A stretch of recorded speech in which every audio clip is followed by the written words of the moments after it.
bahagian mana macam dia surau. Di sini ada pintu. Kat belah sini hujung tu tandas. Dan belah sini pula dia dinding kaca, faham? Dinding kaca yang kaca benang padangan dekat luar, faham?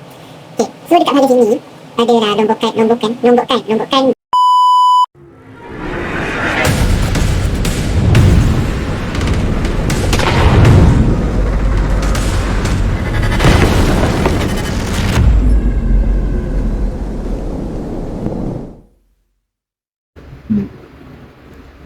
So begitulah ceritanya. And then ada lagi banyak juga lah cerita aku nak ceritakan dekat orang. So cerita keempat, waktu ni dekat, sebab kita orang ni tahfiz, kita orang ni nomad lah, nomad berpindah randah, kejap cawangan ni, kejap cawangan tu. So pada ni kat cawangan desa pinggiran Putra dekat Selangor, dia sempadan Selangor dengan Putrajaya sebenarnya.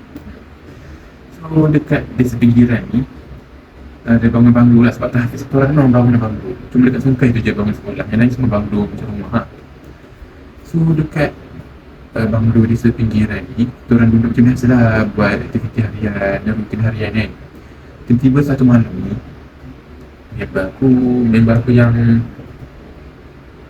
ni dia tinggi sikit, dia tinggi dah nak cecah aku. Mungkin sekarang tinggi dia dah cecah kot tinggi aku.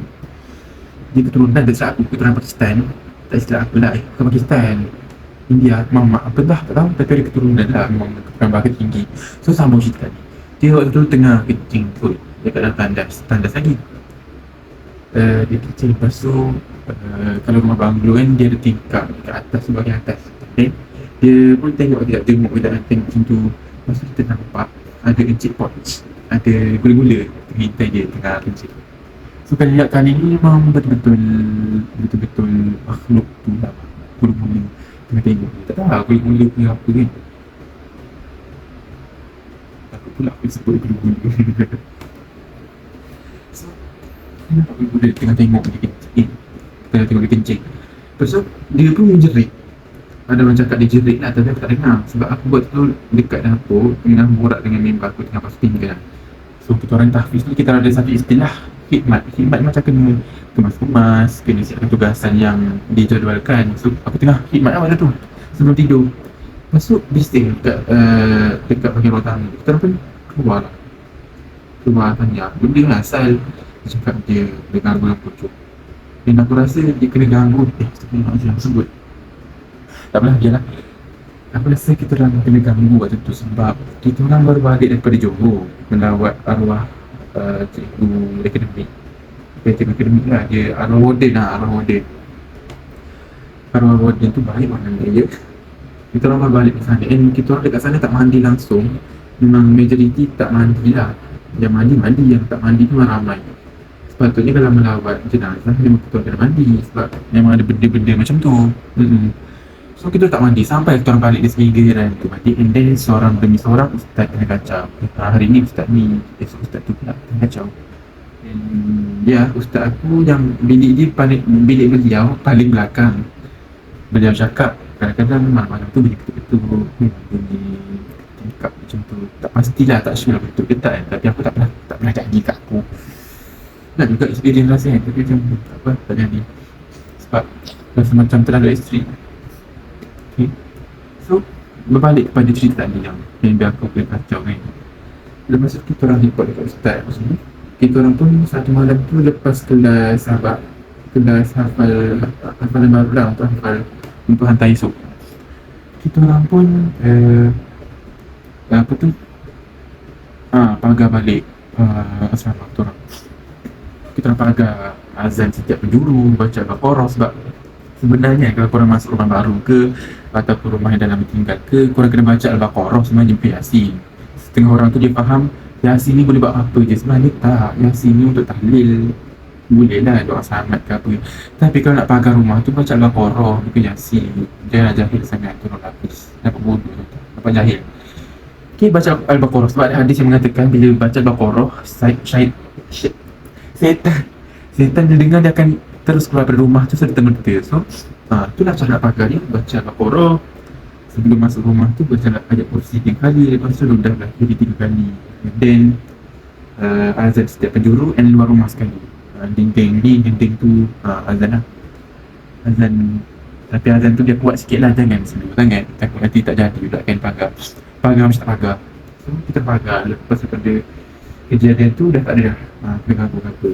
Okay, so cerita kelima dekat asrama ni kan, banyak cerita kat asrama aku. Cerita ni terjadi dekat seorang budak asrama tu, orang budak kecil, dah jaga apa tak pasti, dah jam 4, dah jam 3, dah jam 2 tak. Dia memang pernah kena gangguan dekat rumah dia sendiri. Family dia memang tahulah dia ni pernah kena apa tu. So suatu malam ni aku ada ceritakan kisah seram aku sendiri dekat Shah Alam. Cerita seram tu aku dah cerita dah, nanti aku letak kat sini. Okay, ada kat situ. Siapa yang tak tengok video tu boleh tengok sini lah. Okay, aku letak. So malam tu aku cerita hantu kat budak-budak tu sebab dia orang yang request. Aku bukannya nak sangat pun, memang aku nak sebenarnya, pasal macam tak jadi asal aku ada apa-apa kan, sebab bahaya. Tapi budak-budak tu nak juga dengar, aku pun dapat orang lah. Dia nak dengar kan, dia nak dengar cerita sampai habis. Lepas tu member aku pula cerita dia punya kisah seram. Lepas tu habis, kita orang nak tidur kan, kita orang tidur macam lah, nak tidur je, kursi apa semua. And then malam tu budak ni, nama dia Daniel lah, sebut lah terus terang kan, sebab budak dia juga kita orang kena serangan kodeh semua tu. Satu batch kita orang semua kena kodeh sebab dia aduh stress aku. Lepas tu dia berjaga, dia terjaga waktu malam, tengah malam. And then aku tak tahu datang daripada mana idea dia nak tengok keluar tingkap. Bila dia tengok keluar tingkap, dia nampak gula-gula juga. Tapi ni dekat tempat lain, bukan dekat di sepinggiran. Ni dekat Hayatul Muslim, dekat Bandar Tasik Senangin lah. Siapa yang tahu tempat tu, dia tahulah. So budak tu nampak